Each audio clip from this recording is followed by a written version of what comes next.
What is going on, everyone? Welcome to the Philly Frenzy podcast. I'm your host, Matt, as always, and I'm with my buddy, Rob. What's going on, Rob?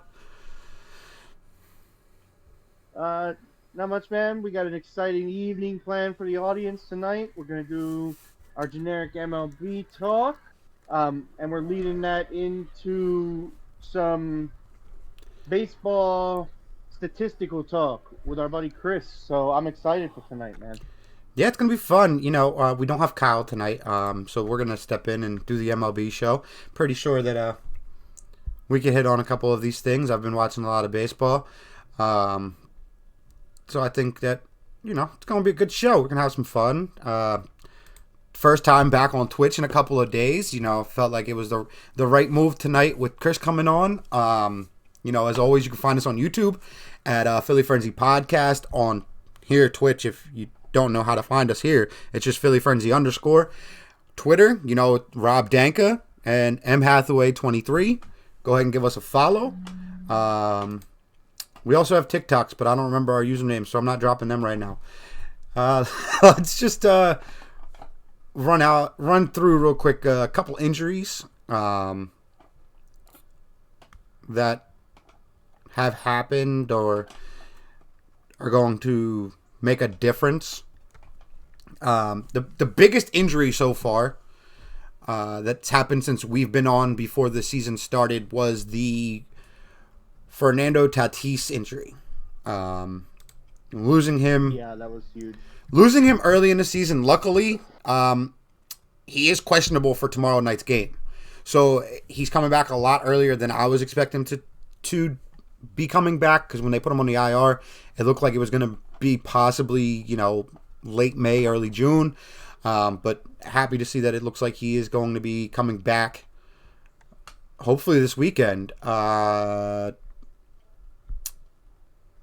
could hit on the Yankees, but do we have time to hit every single Yankee injury? No, sadly, we don't have time to get every single Yankee injury because it's too many to count at this point. The major ones to me right now, from just watching the team, the loss of some of the pitching is absolutely killing us. The only guy, it seems like, who could consistently pitch well for the starters right now is Garrett Cole, who is pitching phenomenal. He's 2-0. Only reason he's not 3-0 is because the lineup stunk it up on opening day, because he pitched the gem there too. Dude's got 29 strikeouts already on the year, a 1.47 ERA, 18 innings pitched, has only given up 12 hits, so he's not even giving up a hit an inning. You can't ask for more than that from your ace. He's producing at exactly the level that contract says he should produce. It just stinks that there's nobody behind him right now in the rotation that can help us get wins. Also, the bats haven't been consistent yet, but the roster's good. When we get the pitching back healthy, I still think we need to make a move this season at the deadline for somebody that's going to be out there. I'm still confident the team's good, but injuries are killing them right now.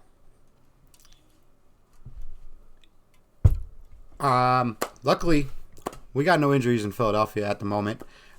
We do have a We do have a player disappearance. Adam Hazley is now taking a leave of absence. Not really sure what's going on with that, but it looks like Mickey Moniak's going to be getting called up. He's not ready to go, in my opinion, to play at the MLB level. But it's going to be interesting to see him up and playing probably every day. Instead, like he doesn't have. He's probably going to play. Like you don't have much of a choice, so. Well, you also got a Double, but everyone knows, a Double hit his girlfriend and all that stuff, happened. And I don't know if he's going to get another chance with Philadelphia. They have him on the minor league staff, but I don't see him coming up. Let's switch over. If they're not bringing him up for this, tells you what they think. Exactly. So let's switch over to something that happened just last night.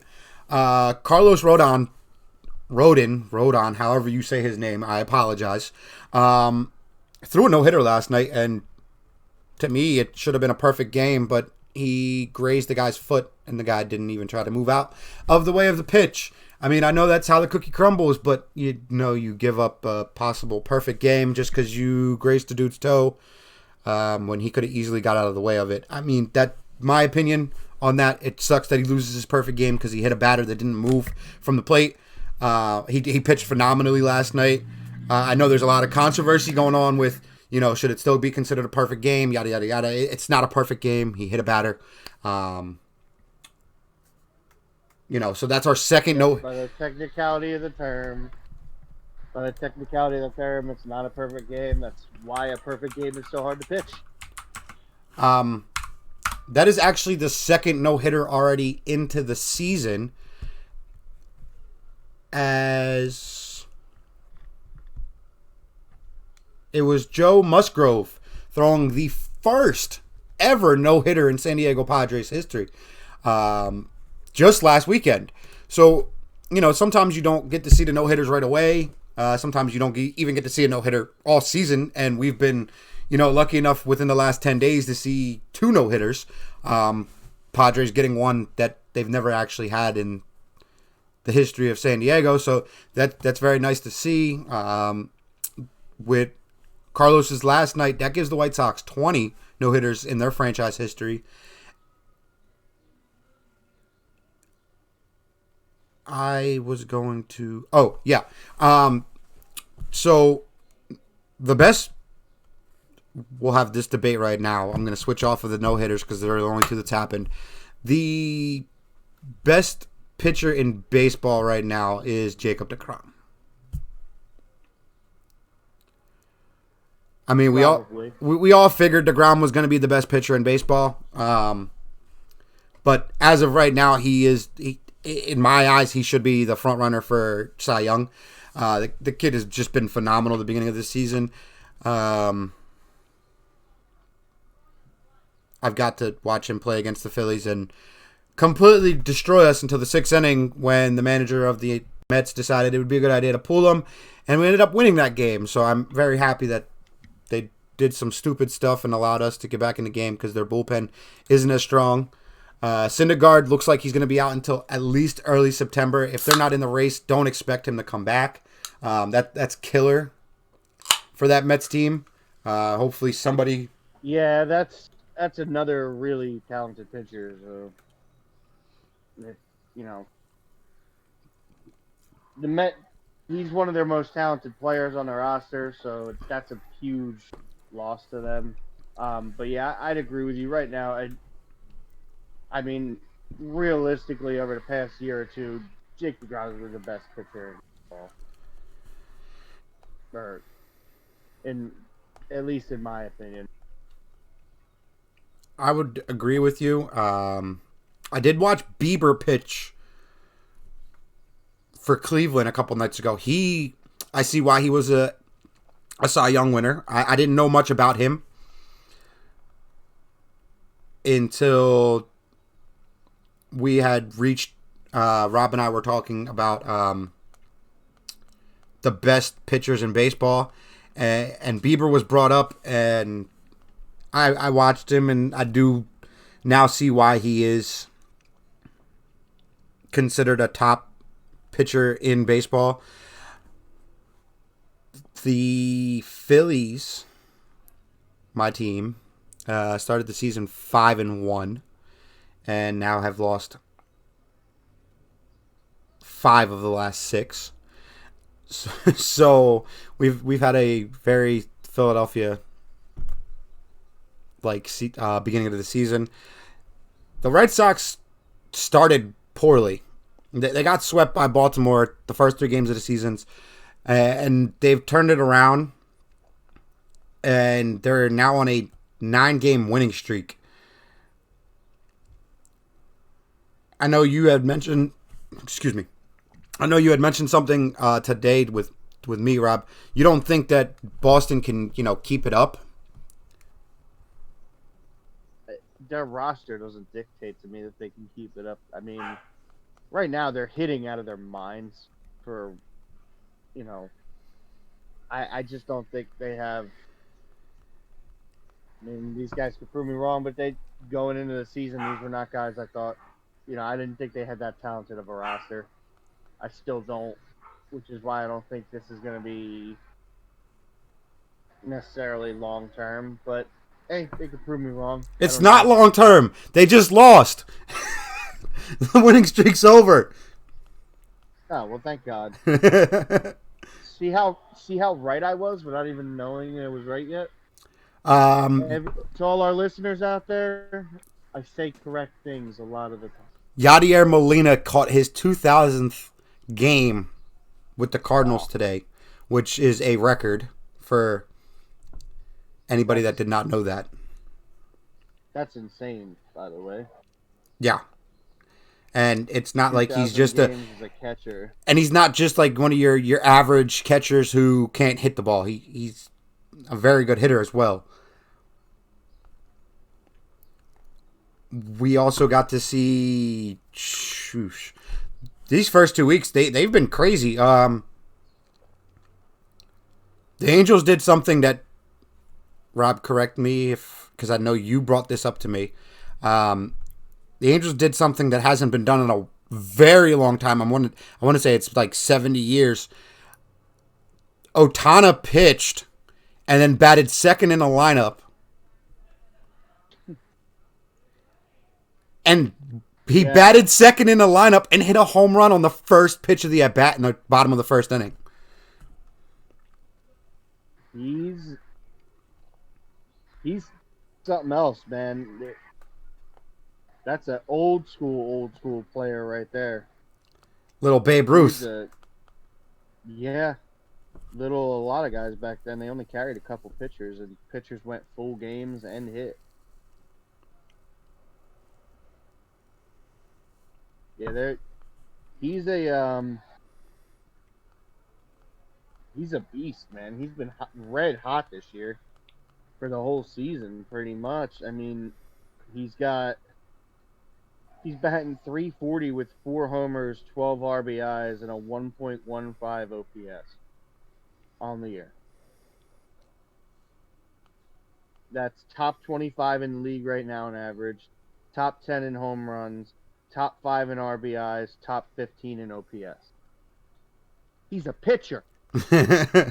Yeah, and pitchers don't bat in the American League, but he also plays in the outfield. Yeah, the dude's nuts. I don't even know what else to say about him. Speaking of nuts, he's on fire. We could hit on another nuts player to start this year. There was something else that hasn't happened ever. Chicago White Sox, Yermin Mercedes, the replacement for Eloy Jimenez, started the season 8 for 8. That's never happened before. I don't even know if I've ever done that in like MLB The Show. And gone 8 for 8 to open a year with a guy. And to put it into perspective for people that were like, "Oh, it was just his first 8 at bats of his pretty much his career." Mercedes is batting .476 with 3 home runs and 10 RBIs with 42 at bats with an on-base percentage of 1.3. This kid almost didn't make the roster. Jimenez got hurt. They came to him and said, "You're starting." Crazy how. Why is this? Good. It's just another one of those scenarios that we've seen time and time again in sports. That a dude comes out of nowhere and just shines. It happens all the time. Now let's see if this lasts long term. Well, I mean, if he bats .450 all year, I'm gonna have to go get his jersey. I'm not saying .450, you know what I mean. Let's see if this kid stays near the top of the league all year, or is this a Jeremy Lin Sanity type thing where he's good now, and there's going to be a big tail off.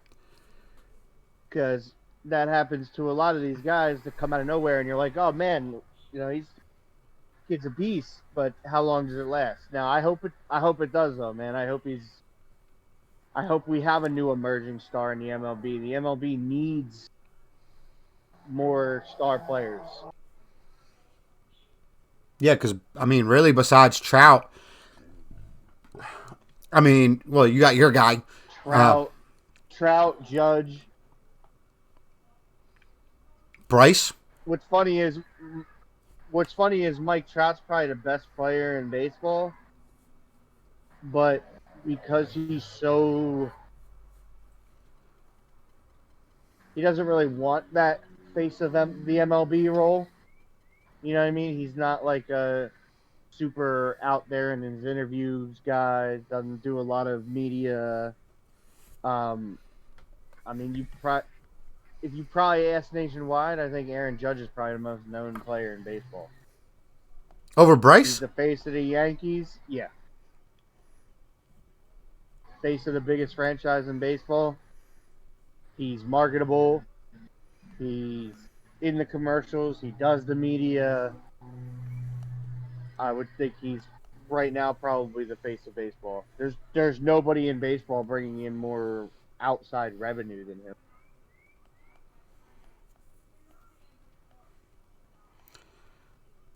Oh, it also helps that he's like 6'7". He's built a little different than most baseball players. Built like a basketball player or a football player. Yeah. So, I'm not saying that he's the best player. Trout is the best player probably in the MLB right now, which, in my opinion, he's the second best player because Mookie Betts is the best player, but that's just me. Now that you bring up Mookie Betts, the Dodgers are record-wise the best team in baseball at 10-2. Of course they are. That roster's loaded. Cody Bellinger looks like he's going to miss the series coming up this weekend, and Fernando Tatis Jr. looks like he's going to be activated for the series coming up this weekend. I've said... So you're going to have the same firepower. I've said all along, I think... one bat, but gain one bat. I think San Diego can push the Dodgers. I do too. So we get a little bit of a taste of it? At all. Maybe. I mean, it's early. Yeah. Things happen, but we both know that Dodgers, I do not think there will be a single point this year that the Dodgers are not the betting favorite to win the World Series. Do you think I do not even think for 1 week Vegas will have them below the number one odds to win the World Series. Do you think the Dodgers could hit 110 games this year? It's possible. That roster's loaded. That pitching staff is loaded. That bullpen is loaded. It's unquestionably the best roster in baseball in my mind. Top to bottom. Their hitters are fantastic. All 9 guys. They field well. Their pitching staff is second to none.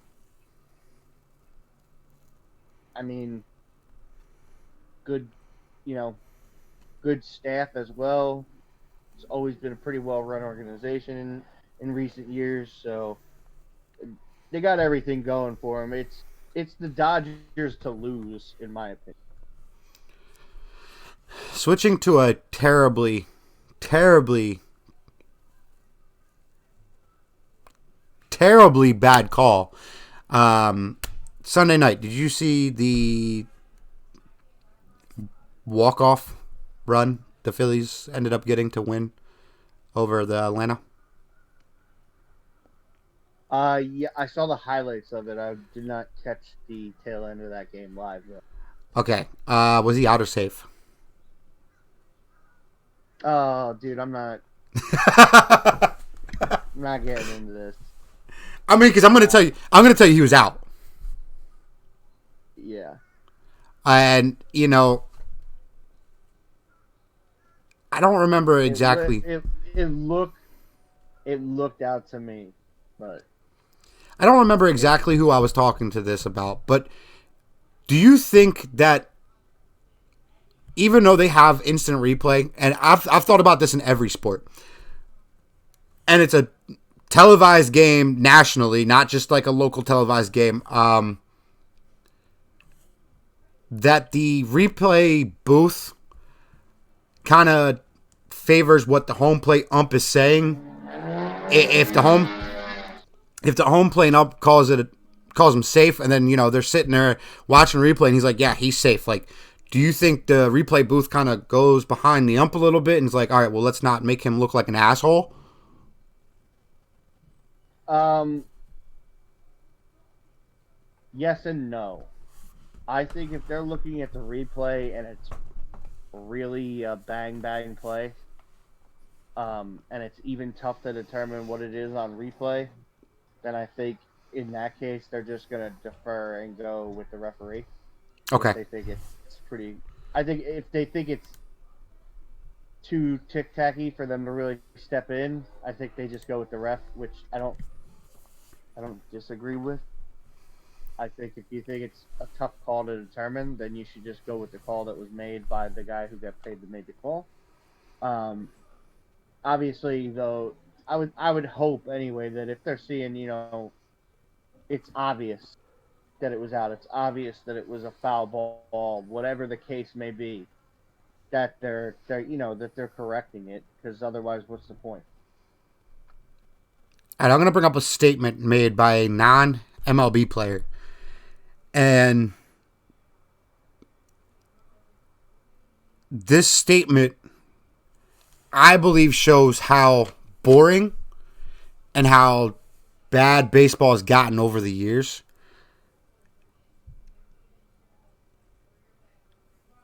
Small forward Anthony Edwards from the Minnesota Timberwolves was asked a question if he knew anything about his new owner, and Alex Rodriguez. He said, quote, I've never heard of him.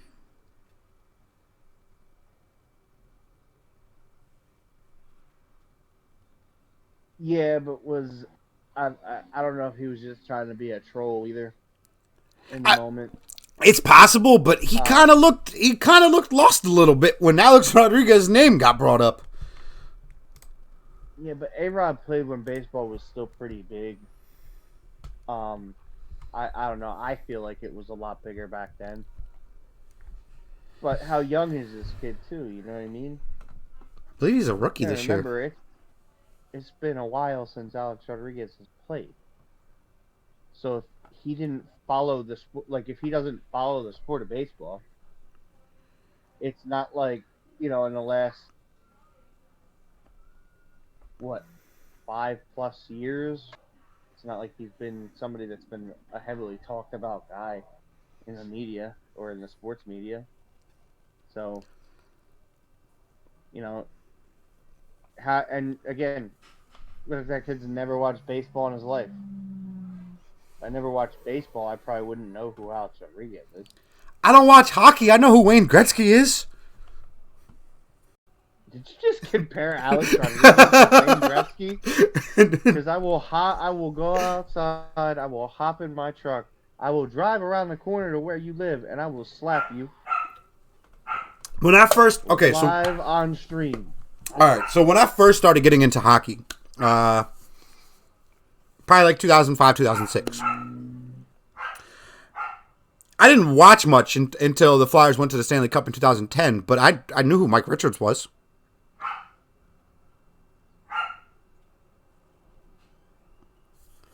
Yeah, I don't know. It depends, man. You don't watch basketball, you know who Michael Jordan is. Yes, but Alex Rodriguez was not that same level of celebrity. Like I get that, he's had famous girlfriends and whatever, but that was years ago that he was in the spotlight for that kind of stuff. Again, he's not. It's not like he's a GOAT conversation guy. I mean, before he went to the You know, Yankees, he was one of the best shortstops. In my opinion, he was one of the best shortstops I've ever seen play shortstop. well, yeah. And then he got to the Yankees, and he saw that we had Derek Jeter, and he moved to third like he should because Derek Jeter's the greatest shortstop ever. Hornets Wagner. I'll take DJ 3K. So what I'm thinking here, hopefully next week we get Kyle on, so we can get a little bit more in depth with these players and these rosters and statistics, standings, all the fun stuff. Because we're not going to be able to jump deep into it. We kind of hit the headlines and what's going on and what's our teams doing. I'm thinking possibly 2.5 weeks from now we do an all-star game per se. We'll pick our all-star teams. Me and you, Rob, and we'll do something with that. Give it a little bit. Early? A month into the season, we'll know a month in. All right, look. So no. it's today is April 15th. So if we do it on the middle of May, we should know because technically the All-Star game is only a month and 2 weeks away from that. I mean, we can call it our way too early All-Star Yes. game lineup. Yeah, our way too early. Yeah. Because Try to put out some content that we could discuss and talk on. Get us a little bit more in depth with the players. So we could talk a little bit more about, this person and that person instead of, Tiny batted second and hit a home run. Kind of get us a little bit more in the baseball field. Because sitting here watching baseball, I'm not going to lie to you guys. I'm not sure how you do it. I tend to fall asleep in the third inning. I'm not going to lie. Hey, I fall asleep in the third inning. I wake up. I catch the fifth, part of the sixth, fall asleep again, wake up, catch the eighth and ninth, and I saw enough of the game to know what I'm talking about. Yeah. So, I mean, when we get Kyle on opening day, I missed about 4 innings, didn't miss a single run of the game. Hopefully next week we get Kyle on. We'll be able to break down some stuff. I know he's been working on some power rankings with players and a couple guys that he has an eye to keep out for. I told him not to tell me, so I was surprised while we were discussing it, so I didn't go and do some research on him and be like, all right, well, Kai, this is wrong or that's wrong or maybe you're right. So I want to be just as shocked as everybody else that hears it for the first time. We got Chris coming. I got one way too early season prediction. I want to hear from you. Go ahead. If Otame continues what he's doing, pitching and batting, shoe in for MVP.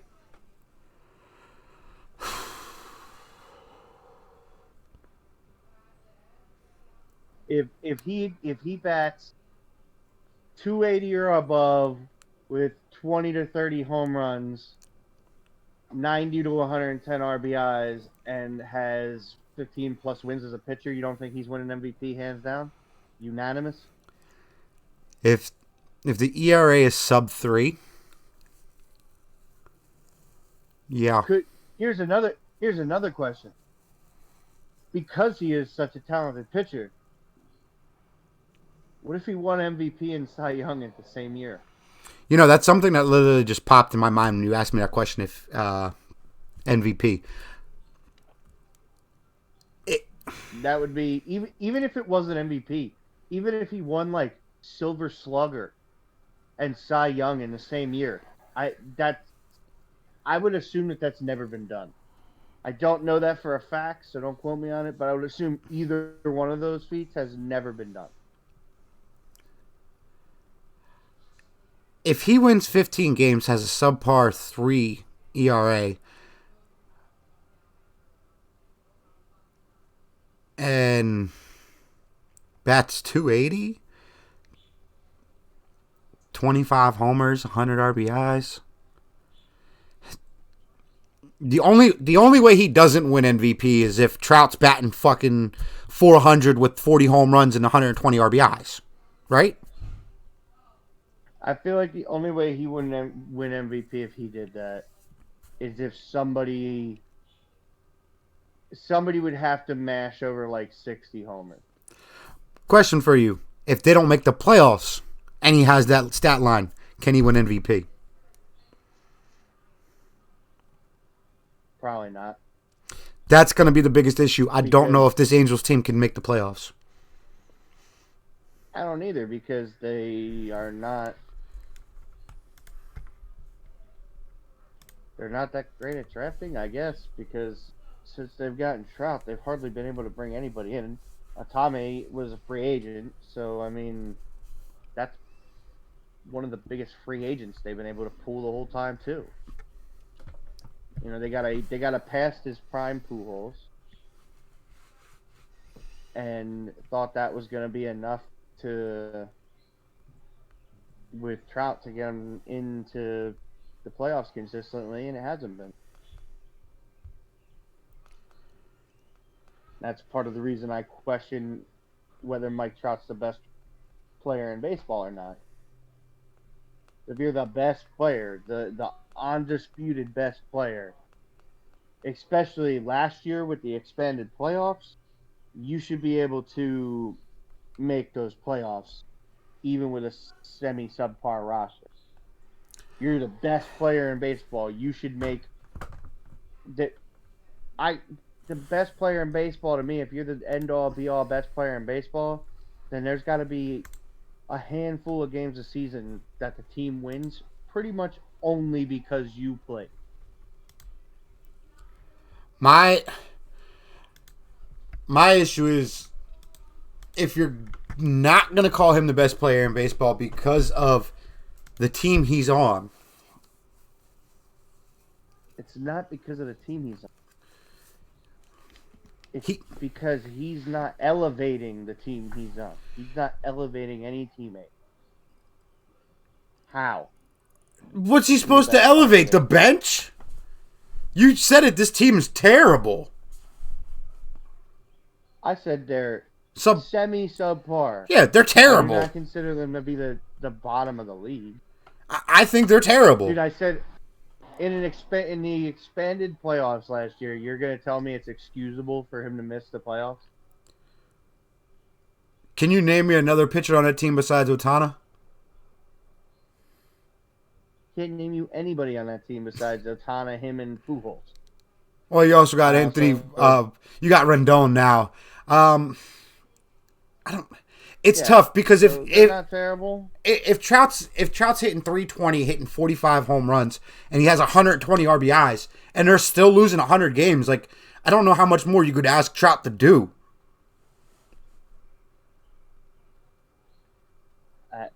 Hit 50. I don't know what to tell you. You're the best player in baseball. Look. If you're the best player in baseball, when 10 teams get in a side, meaning only the bottom third of the entire league doesn't make the playoffs, and you can't get in, you're not the best player in baseball. I'm not asking him to win me a World Series, man. I'm asking him to be the 10th best league team in a conference. The 10th best team. I think you should be, if you're the best player, if he's one of the greatest of all time, like I hear all the time, then why is his team in the bottom third of the American League last year? He should have just, trusted his gut and came to Philly last year when everyone 2 years ago, when everyone was like Bryce Harper and Mike Trout for 10 years, because if he was in Philly, maybe we would make the playoffs. Him and Bryce Harper. And then who else on the roster? Because there's all your money. Didi, JT. Would you even be able to afford him? JT, I do believe we'd be able to afford JT. Didi would be a big question mark. See, JT, as long as Bryce Harper is in Philadelphia, JT goes nowhere. If Bryce Harper has to take a pay cut to make sure JT's on this roster, he'll take the pay cut. And I don't disagree. What? JT's probably He's probably the best catcher in baseball. And what people tend to forget about is when Bryce signed this contract, they talk about how it's been he's getting paid so much money. He's only getting paid $27 million a year for 13 years.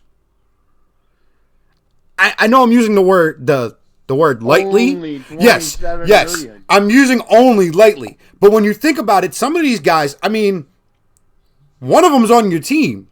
Stanton's getting paid more than Bryce Harper, and Stanton and Bryce Harper, I mean, let's not talk about my least favorite Yankee since Alex Rodriguez. So it's at least A-Rod brought us a title, for God's sakes, with his terrible contract. It's difficult Carlos Stanton can't even bring us half a season's worth of games at a time. He's a bum. It's difficult for me when people are like, "Oh, well, Bryce is getting paid $27 million a year. He should have taken a more team-friendly deal." He took a 13-year deal, $27 million or $26 million a year. That's team-friendly in baseball. Guys get paid $30, $40 million a year. That extra. It's not the worst contract ever, but it's a real long-term contract. Well, what'd Mookie get? Mookie got 10 years, $400 million? Deservedly so. Because he's the best player in baseball. Manny got 10 years, 200 and something million. Overpaid. So, I mean, I don't know. All right, let's... Just because guys get these big contracts doesn't mean they're worth them. Yeah. Let's take a quick break. We'll be right back.